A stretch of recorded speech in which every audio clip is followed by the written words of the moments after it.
The spirit of thanks to nature and people, learned from the culture of the Edo Towns people. Working in a company or workplace is a good thing if you become one of the cogs in the wheel of that institution and just mindlessly fulfill your duties to the best of your ability. Is it really better to go through life dryly, with a minimum of socializing at the top and avoiding interpersonal friction, than the modern way of life and working just for money and to satisfy your own needs? When did we come to live in a world where if you get involved with someone out of kindness, you are immediately reported as a suspicious person, and there is a strange sense of tension in the air, as if both parties are wary of each other? It seems to me that the good habits and attitudes for building human relationships that Japanese people, living in a small island nation, have nurtured over the years are being eroded by a succession of laws and regulations that are being enacted. The word work is written as work for the sake of others. There are people working for people in front of us. How grateful I am that there are people working for others in front of me. A word of thanks to express that feeling is Otsukara-sama. Adding the honorific title sama to the word ozara is a very nice thing about Japan. Such a culture is rooted in respect for people. Even in the Edo period, it was natural for townspeople to treat everyone equally, and this was especially required of leaders. People would not follow a leader who was unable to do so. The master of a large store in Edo used a proper good morning, a phrase of the same rank to his servants.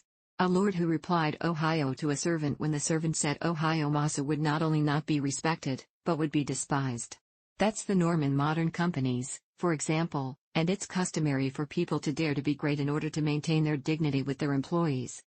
However, words are an expression of the heart, so if you have the feeling that your employees are working for you, you can naturally say good morning.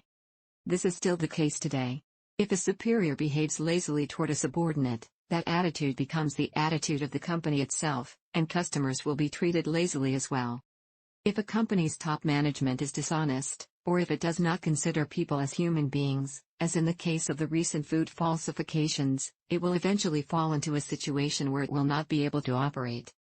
Employees will feel more comfortable working for a company with a top management that is always grateful to its employees and expresses this gratitude in words.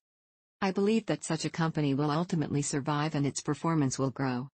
The Edo period seems to have been a model for such a company. As mentioned earlier, the word thanks to God and Buddha, or thanks to nature and thanks to people, implies a feeling of gratitude to God and Buddha. People are considered to be the incarnation of God and Buddha, and that's why they called them peopl-sama.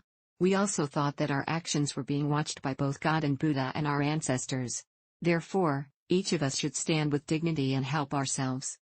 But when we can't help ourselves, the people around us will help us. It would be a waste of time to ignore them. There is much to be learned from Edo, where the spirit of ancient Japan was firmly rooted. In the Edo period, if you were poor, you enjoyed your life in your own way, and it was laughed at as being uncouth not to enjoy it. It was said that optimistic and carefree was the original trait of Japanese people. This is the spirit of thanks to nature and people that we learn from the townspeople culture of Edo.